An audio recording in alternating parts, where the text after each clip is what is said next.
कुंडली में third house, जिसको हम कहते हैं पराक्रम भाव, और उसके साथ में उसको कहते हैं सहज भाव। और इसके द्वारा हम क्या क्या देखते हैं कुंडली में, ये आज हम बात करेंगे। और आगे अब continuously fourth house, fifth house, sixth house, seventh house, eighth house, ninth house, 11th, 10th, 12th सभी भावों के बारे में हम बात करेंगे, उनके नाम और उनका क्या प्रभाव है। कुंडली में जो थर्ड हाउस है उससे हम देखते हैं व्यक्ति का पराक्रम, व्यक्ति के भाई बहन और व्यक्ति का अपना, जो जैसे लग्न से उसका स्वभाव पता चलता है, कुटुंब पता चलता है दूसरे भाव से, और तीसरे भाव से यह समझ में आता है कि उसकी आदतें कैसी होंगी, और तीसरे भाव से हम ये देखते हैं कि व्यक्ति के भाई बहनों के साथ संबंध भी कैसे होंगे। उसके साथ में हम देखते हैं व्यक्ति के कंधों में कितनी ताकत होगी, व्यक्ति का स्पाइन कितना स्ट्रांग होगा, व्यक्ति की जो गर्दन है वो कितनी स्ट्रांग होगी। इससे हम 3-4 चीजें जो है हमें समझ में आती हैं, और मेन चीज जो है वो आती है कि कौन से, मान लीजिए कौन सा प्लैनेट किस तरह से वहां पे प्रभाव डाल रहा है, वो देखने लायक चीज होती है विश्लेषण में। परंतु मूल उसका जो बेस है वो मैं आपके साथ शेयर कर रहा हूं। सबसे पहले हम देखते हैं कितने भाई बहन होंगे, बहनें कितनी होंगी, भाई कितने होंगे। मान लीजिए मंगल आ गया है तो उस प्रकार का प्रभाव होता है, बुध आ गया है तो उस प्रकार का प्रभाव होता है, और भाई बहनों के साथ रिश्ते कैसे होंगे, किस प्रकार का उसका जो व्यक्तित्व होगा वो अब उसके भाई बहनों के साथ कैसे संपर्क में रहेगा, और कितना रिलेशन जो है उनका पॉजिटिव या नेगेटिव होगा। ये हम देखते हैं थर्ड हाउस से, जिसको हम कहते हैं सहज भाव या पराक्रम भाव। उसके साथ में हम देखते हैं व्यक्ति का पड़ोस, उसका पड़ोस कैसा होगा। थर्ड हाउस से हम पड़ोस के घरों, पड़ोसियों के साथ रिलेशन और किस प्रकार के संबंध वो लोगों के साथ बना पाता है, किस प्रकार से वो अपने आप को प्रेजेंट कर पाता है और किस प्रकार से वो प्रेजेंट हो पाता है, ये सब चीजें हम थर्ड हाउस से देखते हैं। अब जो थर्ड हाउस है उसमें हम ये भी देखते हैं कि किस प्रकार के रोग उसे आ सकते हैं, यानी श्वास से संबंधित रोग जो हैं वो हम इस थर्ड हाउस से हम देखते हैं, जिसको हम सहज भाव बोलते हैं। सहज से अर्थ धैर्य भी है, कितना वो पेशेंस होगा, कितना उसमें पेशेंस होगा, कितना वो इम्पेशेंट होगा, कितना वो जल्दबाजी करेगा और कितना स्लोली काम करेगा, ये भी हम देखते हैं। कितनी जल्दी, कितनी इम्पेशेंस उसके अंदर होगी, ये हम देखते हैं। कर्ण संबंधी रोग, कानों से संबंधित जो रोग हैं वो भी यहां से देखे जाते हैं। व्यक्ति के जो कान की स्थिति है, सुनना, वो कानों का कितना कच्चा होगा, कितना पक्का होगा, किस प्रकार से वो बातों को अडेप्ट करेगा और किस प्रकार से रिएक्ट करेगा, ये देखते हैं।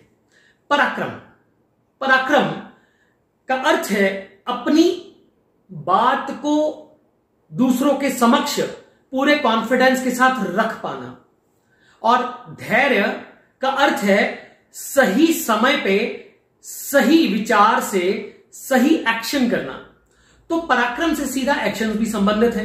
तो थर्ड हाउस से हम ये भी देखते हैं कि पराक्रम और धैर्य और उसकी जो वर्क करने की, अपने आप को प्रेजेंट करने की ताकत होगी, कॉन्फिडेंस होगा, वो लो कॉन्फिडेंट है या हाई कॉन्फिडेंस से है, ओवर कॉन्फिडेंट है या कॉम्प्लेक्स फीलिंग्स में है, ये भी हम देखते हैं।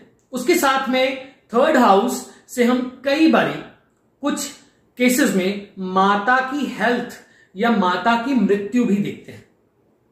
उसके साथ में हम देखते हैं कि व्यक्ति अपने कार्य क्षेत्र में पराक्रम कैसा करता होगा। मैं पराक्रम पे फिर आ रहा हूं, पराक्रम ही सब कुछ है।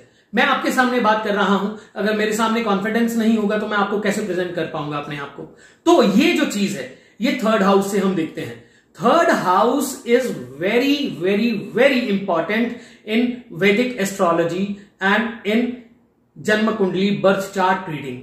अब कौन सा प्लैनेट किस तरह से कार्य करता है उसके अंदर, ये तो अलग अलग देखने वाली बात होती है। मंगल आ जाए, सूर्य आ जाए थर्ड हाउस में मान लीजिए, या फिर किसी भी प्रकार का कोई भी प्लैनेट, कौन सी राशि वहां पे स्थित है, लग्न कौन सा है, ये सब विश्लेषण के जो है वो पर्सपेक्टिव्स हैं।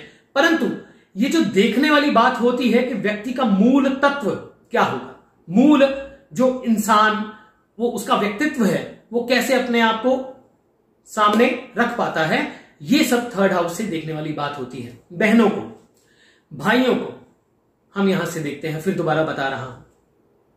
थर्ड हाउस से हम एक और बहुत इंपॉर्टेंट चीज देखते हैं, वो है व्यक्ति के गुप्त शत्रु, यानी मित्रों के वेश में शत्रु, यानी जिसके बारे में उसको बोध ही नहीं, जिसके बारे में उसको पता ही नहीं, ये सब चीजें हम देखते हैं।